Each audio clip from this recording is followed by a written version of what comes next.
Hello everyone, this is Michael from Tech and Rev, where on my channel, I go over the latest tech gadgets and cars that are available in the market today, providing an honest, non-biased review from the consumer's point of view.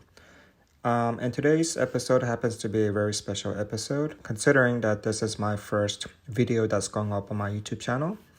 And as my very first video, I thought it would be nice to go over this recent release of the Nike Adapt BB 2.0 and auto-lacing basketball shoes. We'll be going over the major difference from its first generation. And lastly, see how practical and useful the Apple Watch and Siri is with its Nike Adapt smartphone app. So sit back and enjoy.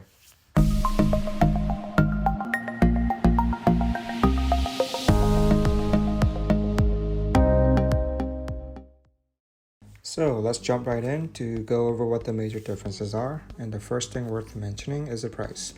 This 2.0 is retailed at $400, which is a $50 price jump from the original. Is it worth extra $50? By specs alone, I would say no, but the answer will be subjective based on how the owner feels about the new design and how comfortable the shoes may feel when hitting the court, which leads to the second major difference, and that's the Air Zoom Turbo. The turbo cushioning unit sits under the ball of the foot, designed and articulated to engage different angles, and supposedly staying responsive with they remove and enhance a more noticeable bounce underfoot. The midsole was also reworked to improve the transition from heel to toe. Another area of major difference from the first generation is the easier entry into the shoe. By removing the fly-knit shroud, opening up the collar, and integrating a stretchable ballistic mesh throughout the upper portion, designers made putting on the shoe a lot simpler.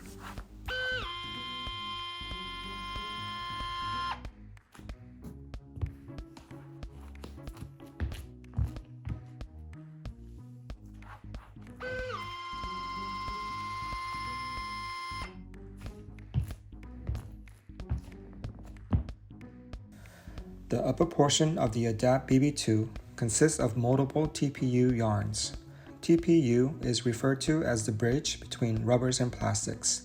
The material appears rubber-like, which means it can be extremely flexible, durable, and smooth to the touch. The 2.0 also introduces the molded heel piece on the back, which is supposed to stabilize the ankle, keeping the heel locked in on court.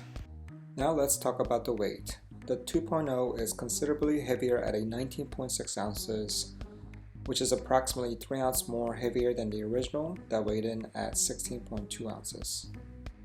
Lastly, the design is noticeably and dramatically more pronounced, making it appear somewhat bulkier and bigger, giving it an aggressive character. An obvious visual difference is a larger swish. A closer look reveals a combination of pixelated textures, which was a deliberate choice made by the material designers. So these are the 6 major differences from its predecessor, and you can decide for yourself whether the second generation is worth paying additional $50. However, since Nike has a 30-day return policy, you can always order one to try it out for yourself and see if it's the right fit, and finally decide whether it's worth dishing out a whopping $400 out of your pocket. Now let's talk about the Adapt app and how useful Siri can be using both Apple Watch and the iPhone. When we go to the Adapt app settings and select Siri shortcuts, it says to follow the prompts and record your personalized phrase, but as we can see, there are no options to record other than typing it in the custom phrase. So let's talk about these 5 Siri shortcuts: release my shoes, tighten my shoes, loosen my shoes, check battery levels, and change my lights, and see if they will actually work.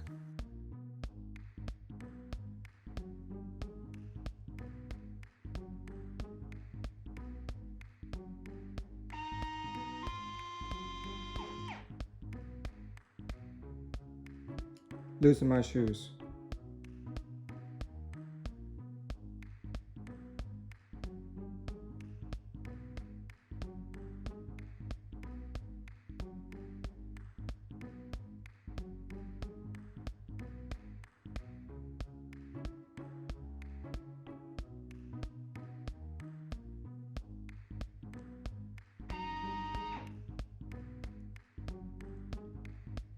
What's the battery on my shoes?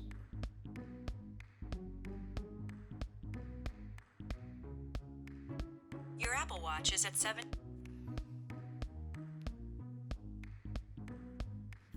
Change my light to purple. Sorry, I can't do that for you. Check my battery on my shoes.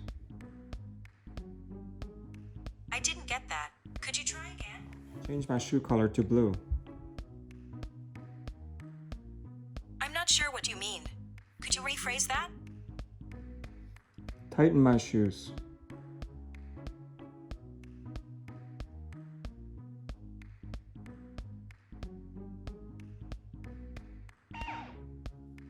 Okay. Your shoes are tightened. Loosen my shoes.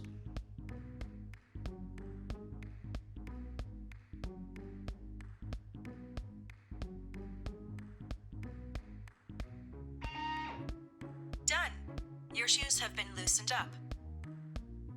As we can see, these preset shortcuts for Siri is not polished and in most cases does not work on the Apple Watch.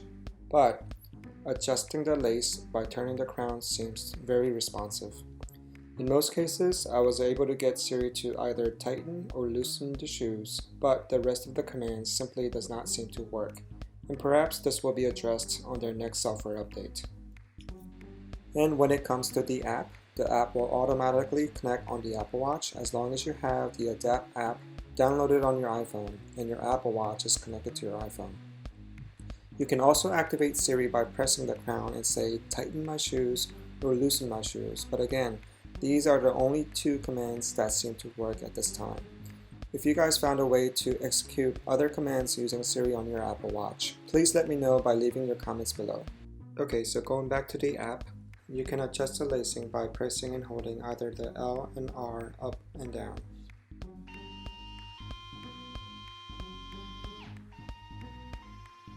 In the custom mode, you can create a preset by setting the level of lace on both sides first. Then select the color from one of the options and name the mode. You will then see the new preset with the given name on the modes menu that we see here.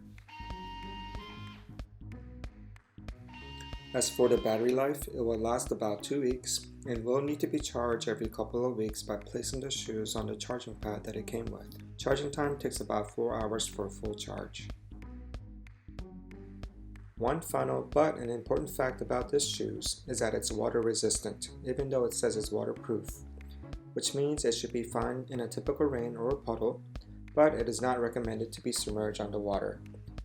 Well, I hope this quick overview was helpful in making the decision, and if we feel that I have earned the like button, please hit that like button and be sure to subscribe to stay tuned for all my upcoming videos.